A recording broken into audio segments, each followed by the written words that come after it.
오늘 우리가 함께 읽은 성서일과 열왕기하 5장이 보여준 나아만 장군 이야기를 한번 함께 마음에 품어보고자 합니다. 이스라엘의 북쪽에 마주하고 있던 나라가 다름 아닌 아람이었고, 성경에서는 수리아 혹은 시리아라고 표현되어 있습니다. 나아만은 이스라엘 사람이 아닌 아람의 군대 장관이었습니다. 오늘 본문 1절이 증언하듯이 그는 여러 명의 나라 장수들 중에 한 사람이 아니라 아람을 구원하는 업적을 공인받았을 정도로 큰 용사였습니다. 큰 용사라는 칭호는 우연히 그저 한두 번 전쟁에서 이긴다고 얻게 될 수 있는 칭호가 아니었습니다. 그는 자신의 전력과 상대의 전력을 늘 분석했고, 싸움에서 이기기 위한 전략을 전장에서 쉼없이 고민하고 실행했던 장수였습니다. 뿐만 아니라 육탄전이 일상화되어 있던 고대의 전장에서도 그는 결코 물러서지 않는 기계와 용기를 가지고 죽음을 불사하고자 병사들을 독려하던 장수였습니다. 그런데 본문 1절에 이런 표현이 있습니다. 여호와께서 전에 그에게 아람을 구원하게 하셨다. 아람이라는 나라는 하나님을 믿는 나라도 아니고, 당연히 그 나라 장군인 나아만도 하나님을 믿거나 경배하는 사람이 아니었습니다. 그는 많은 전투에서 승리했지만 그 승리가 하나님이란 분의 역사라고 생각해 본 적은 없었습니다. 그런데 성경은 그 나아만이 알든 알지 못하든 아람이 구원받게 된 것은 우리 하나님의 역사다라고 증언을 하고 있는 것입니다. 이 1절은 오늘 우리가 살필 전체 이야기의 복선과도 같은데, 승리했지만 그것이 하나님의 구원 역사임을 모르던 나아만이 감추어져 있던 하나님의 존재와 역사하심을 점차 깨닫게 되는 여정이 오늘 본문에 담겨 있기 때문입니다. 나아만을 이 여정으로 이끌어준 실마리가 1절 마지막에 쓰여 있습니다. 그는 큰 용사이나 나병 환자더라. 성경과 고대의 언어를 연구하는 이들과 신학자들은 나병으로 번역된 히브리어 차라라는 이 말을 나병이라고 단정하기는 어렵다는 것이 일반적인 견해입니다. 나병이라는 말이 조사해 보니 알렉산더 대왕 이전에는 공식 언어로 입증된 적이 없었을 뿐만 아니라 그 전에 고대 문헌 어디를 찾아봐도 나병이라고 단정 지을 만한 기록이 존재하지 않기 때문입니다. 또한 이 나아만의 피부병은 군대 장관이라는 직책을 수행하며 지냈던 그의 삶에 비추어 봤을 때 전염성이 없던 것으로 보여지는데, 이를 토대로 살펴보자면 극심한 어떤 건선이나 습진, 황선 또는 지루성 피부염이 아닐까 추측하는 것이 일반입니다. 허나 그 병이 무엇이었든 극심한 피부병은 모양 그리고 냄새 그리고 쉬이 완치되지 않는 피부병의 특수성 때문에 일반적으로 격리되거나 사람들에게는 혐오스럽게 여겨졌으며, 질병 당사자에게는 개인적인 어려움뿐만 아니라 사회적인 어려움까지 함께 주었던 것이었습니다. 오늘 본문 2절입니다. 전에 아람 사람이 떼를 지어 나가서 이스라엘 땅에서 어린 소녀 하나를 사로잡음에 그가 나아만의 아내에게 수종들더니, 마침 그 나아만 장군 아내의 여종이 있었는데 그 소녀는 공교롭게도 이스라엘 땅을 침략했다가 노예로 잡아온 아이였습니다. 이 소녀의 개인사 그 입장에서 보자면 어린 나이에 나라와 가족을 잃고 종살이하는 비극적인 인생이었습니다만, 그럼에도 불구하고 그 소녀는 여주인과 좋은 관계를 가지고 있었던 것으로 보입니다. 소녀는 내가 섬기는 여주인의 남편인 나아만이 나병으로, 피부병으로 고생하는 것을 보면서 자신만이 알고 있는 한 가지 정보, 그리고 믿음이 반영된 이야기를 주인에게 전해 줍니다. 오늘 본문 3절에 그 이야기가 있습니다. 그의 여주인에게 이르되 우리 주인이 사마리아에 계신 선지자 앞에 계셨으면 좋겠나이다. 그가 그 나병을 고치리이다 하는지라. 이렇게 나아만은 상당한 우연처럼 이스라엘에서 잡아온 아내의 여종을 통해서 이방 땅 이스라엘의 사마리아라는 동네에 나병을 고칠 수 있는 엘리사라는 선지자가 있다는 소식을 알게 됩니다. 수많은 전쟁에서 이겼지만 내 몸에 있는 중한 피부병을 이기지 못한 채 속수무책으로 괴로워하던 나아만은 왕에게 찾아가 보고하고 그 이스라엘 땅을 향해 나아갑니다. 그가 아람 땅에서 얼마나 존귀한 신하였던지 왕은 내가 직접 글을 써서 이스라엘 왕에게 전해주겠다고 했고, 나아만은 선지자에게 줄 예물을 챙기는데 그 양이 어마어마합니다. 5절에 나온 것을 보면요, 은 10달란트, 금 6,000개, 의복 10벌이라고 쓰여 있는데요, 은 340kg, 금 68kg에 해당하는 양이며, 이것을 이 오늘날의 구매력으로 분석한 신학자의 보고가 있는데 믿어지지 않습니다만, 그의 보고에 의하면 무려 9,750억에 달할 정도의 인물이었다고 말합니다. 오늘날의 경우로 환산한 것입니다. 이 병이 나을 수 있다면, 마침내 이 질병에서 내가 벗어날 수만 있다면 내 모든 것을 기꺼이 바치겠다. 나는 나아만의 결의와 간절함, 그리고 그것을 위해 기꺼이 내 모든 것을 걸 수 있는 이 나아만 장군의 성격이 여실히 반영된 부분입니다. 그렇게 이스라엘을 찾아온 나아만 장군을 보고 이스라엘 왕은 자기 옷을 찢어버립니다. 자기 신하의 나병을 고쳐달라고 써서 보낸 이 아람 왕의 편지가 정치적으로 봤을 때 불가능한 요구를 담고 있는 것이었고, 이를 들어주지 못했을 때 이를 빌미로 우리나라를 공격하려 하는구나 생각했기 때문입니다. 여러분, 이것은 이스라엘 왕 혼자만의 판단이 아니었습니다. 이스라엘 왕에게는 당연히 그를 섬기는 참모들과 유능한 장수들이 함께 있었습니다. 오늘날로 말하자면 전문가 그룹이 그 왕을 보좌하며 이 상황에 대해 함께 의논하고 결론 지었다는 이야기입니다.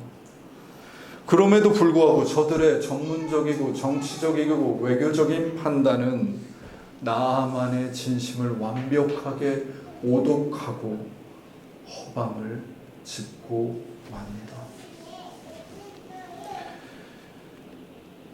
북쪽 나라 군대 장관 나아만이 이스라엘 왕을 찾아온 일과 이를 오독하여 어쩔 줄 몰라서 쩔쩔매고 있다는 그 소식은 사마리아에 있는 엘리사에게도 전해집니다. 엘리사는 그 즉시로 왕에게 사람을 보내서 이것이 오독임을 말해주고 나아만을 자신에게 보내라고 말합니다. 하여 나아만은 다시 이스라엘 왕을 떠나서 사마리아 땅 엘리사가 있는 곳까지 말과 병거를 거느리고 나아갑니다. 드디어 엘리사의 집 앞에 도착했는데 그 선지자라는 사람의 태도가 굉장히 뜻밖입니다. 오늘 본문 10절입니다. 엘리사가 사자를 그에게 보내 이르되 너는 가서 요단강에 몸을 7번 씻으라. 내 살이 회복되어 깨끗하리라 하는지라. 엘리사는 한 나라의 군대 장관 나아만이 자신의 집 앞에 왔음에도 불구하고 마치 작정한 듯이 나와보지도 않습니다. 엘리사는 집 문 앞에 도착한 그에게 그저 한 명의 사자를 보내어 간단한 지침을 주었을 뿐입니다. 너는 가서 요단강에 몸을 7번 씻으라. 내 살이 회복되어 깨끗하리라. 사마리아까지 걸어왔는데 말입니다. 사마리아에서 다시 요단강까지 가려면 지리적으로 64km를 더 가야 했습니다. 당연히 당시에 도로가 없었고 평탄한 직행로도 부재했습니다. 나아만은 아마도 북쪽에 있는 도단, 이스라엘 골짜기, 길보아, 벳산을 거쳐서 다시 요단강으로 가야 했을 것입니다. 그러니 이 말을 들은 나아만이 어찌 웃고 있을 수 있었겠습니까? 나아만은 분노합니다. 이렇게 무례하고 성의 없는 처방이 어디 있단 말인가? 본문 11절 12절에 그의 속마음이 그대로 쓰여 있습니다. 나아만이 노하여 물러가며 이르되 내 생각에는 그가 내게로 나와서서 그의 하나님 여호와의 이름을 부르고 그의 손을 그 부위 위에 흔들어 나병을 고칠까 하였도다. 다메섹강 아바나와 바르발은 이스라엘 모든 강물보다 낫지 아니하냐. 내가 거기서 몸을 씻으면 깨끗하게 되지 아니하랴 하고 몸을 돌려 분노하여 떠나니. 나만의 분노는 지금 봐도 충분히 합리적으로 보이고 이해가 됩니다.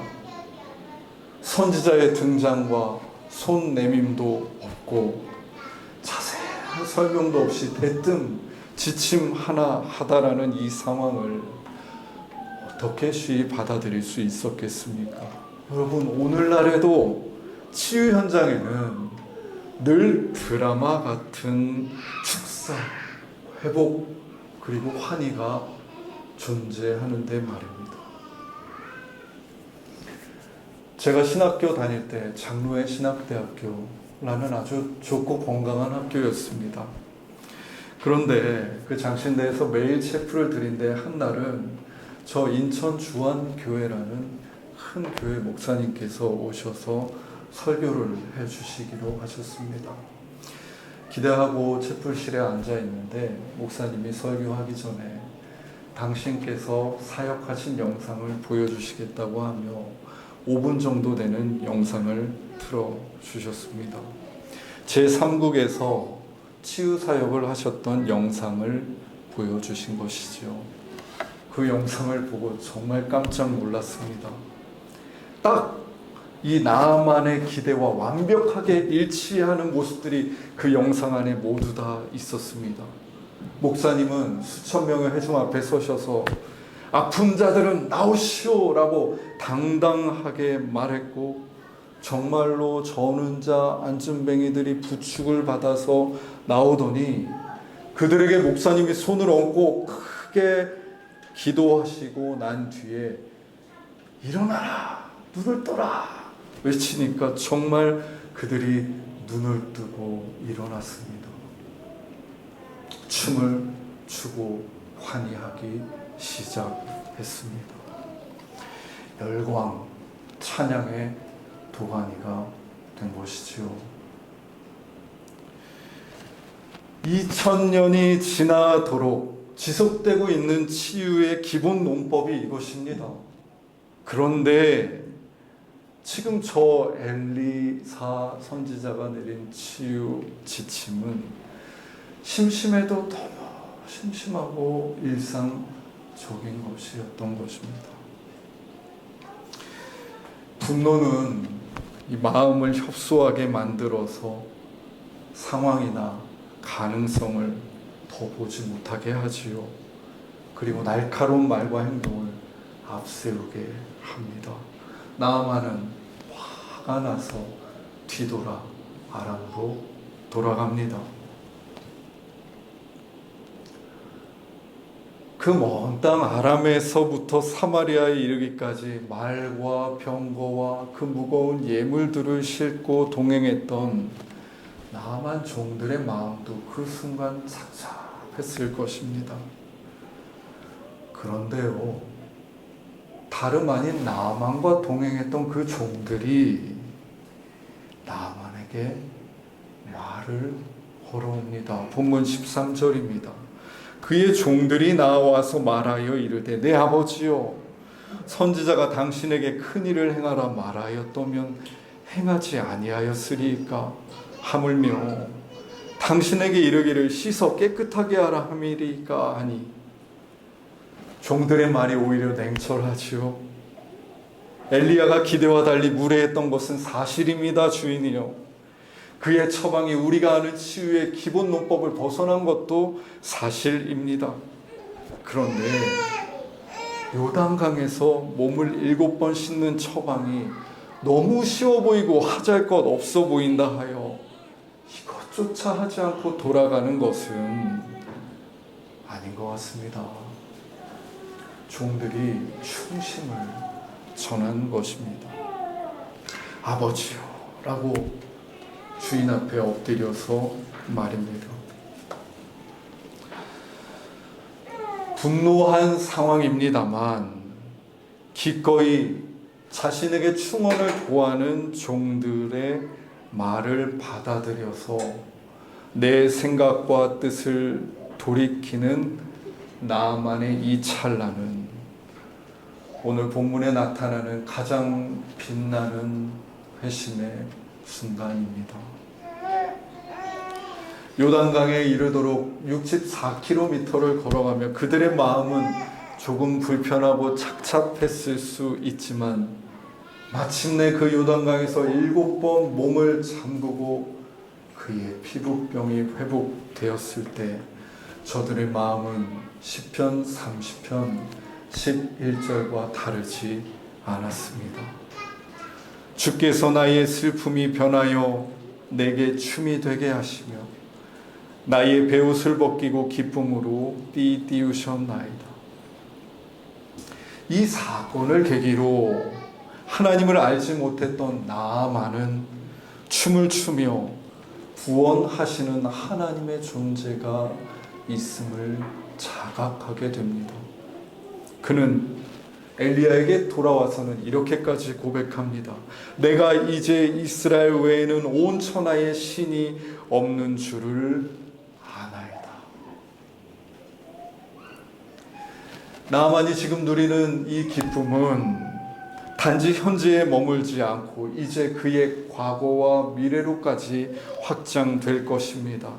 1절에 증언하고 있듯이 나아만은 과거 자기에게 주어졌던 승리와 구원의 기쁨도 실은 하나님이란 분이 내게 주셨던 것이구나 깨닫게 될 것이기 때문입니다. 하나님을 믿고 그분의 구원을 맛보는 일은 이처럼 단지 현재를 새롭게 깨닫고 이해하는 데서 그칠 뿐만 아니라 나의 지난 과거에 하나님이 하셨던 일, 그리고 나의 앞으로의 삶에 하나님이 하신 일을 바라보고 믿고 신뢰하게 합니다. 그런데 말입니다. 이렇게 나아만의 슬픔이 춤이 되는 이 과정에서 결정적인 영향을 끼쳤던 존재가 있다고 본문은 아주 힘을 주어서 말합니다. 바로 종들입니다. 이스라엘에서 포로로 잡혀와서 나아만 아내의 수종을 들던 노예 소녀의 한마디가 없었으면 이 사건은 성립되지 않았을 것입니다. 나아만이 엘리사의 처사에 분노하며 돌아가려고 할 때 아버지여 라고 무릎 꿇으면서 충심을 말하던 종들이 없었으면 역시 이 사건은 성립되지 않았을 것입니다. 저는 본문에 나오는 저들을 단지 종이라고 규정하고 싶지 않았습니다. 주인과 종, 전문가와 비전문가, 학벌과 출신, 어른과 아이 같은 분류는 우리에게 익숙하지만 시대의 구분법입니다. 조금 신앙적으로 본문 속 종들의 존재를 이해해 보자면 저들은 다름 아닌 나의 삶과 다른 삶의 경험 그리고 결을 가진 사람들을 의미합니다. 아람 사람 나아만은 가질 수 없었던 경험과 지식을 이스라엘에서 태어나고 자란 소녀는 가지고 있었습니다. 군대 장관 나아만에게는 없는 경험과 태도를 한평생 묵묵히 종으로 주인을 섬기며 살아왔던 그 종들은 가지고 있었습니다. 이들이 나아만을 구원으로 이끌어 준 것입니다. 이는 나와 다른 삶의 경험과 결을 가진 사람들은 남녀노소, 지위고하를 불문하고 우리를 하나님의 구원으로 이끌어주는 존재가 될 수 있다는 놀라운 가능성을 뜻합니다. 나와 다른 사람을 외모나 사회적 요건이 아닌 구원의 가능성을 가진 존재로 볼 수 있는 눈길은 오직 성경을 통해서만 주어지는 눈길입니다.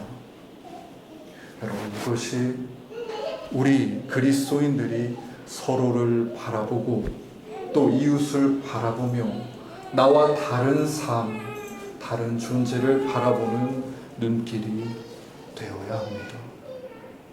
너와 나의 다름은 바로 하나님의 구원이 깃드는 터전이며 그 다름을 안고 살아가는 일은 내 삶의 구원의 가능성을 용납하는 일과 다르지 않기 때문입니다.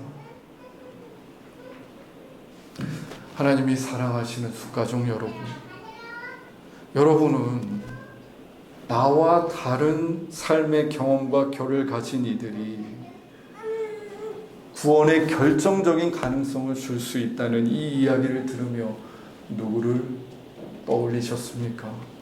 저는 좁게는 가장 먼저 저와 너무 다른 제 아내 그리고 아이들을 생각했고요. 또 이전 교회에서 함께 성지순례를 가서 우정을 쌓았던 나이 많은 장로님, 태극기 부대 앞에 가서 연설을 하시는 사랑스러운 장로님도 생각났습니다. 무엇보다 나와 다른 삶의 경험과 결을 가진 사람들을 생각할 때 교회가 많이 떠올랐습니다.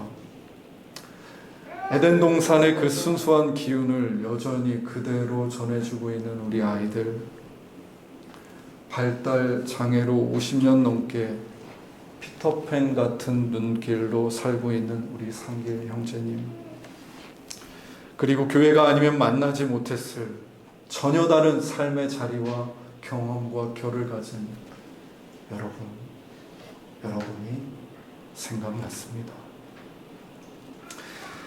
가만히 생각해 보니까 우리가 살아가는 현대 사회는 의외로 나와 다른 삶의 경험과 결을 가진 사람을 만날 기회가 많지 않은 것 같았습니다.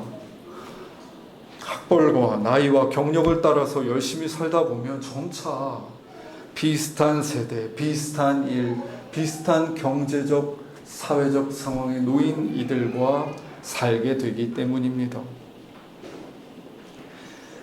다른 삶의 경험과 결을 가진 이들과의 만남의 그 반경이 구원의 반경과 무관하지 않다면 이 제한적인 삶의 관계성은 편안할 수 있으나 신앙적으로 결코 좋은 상황이라고 말할 수는 없습니다. 그래서일까요?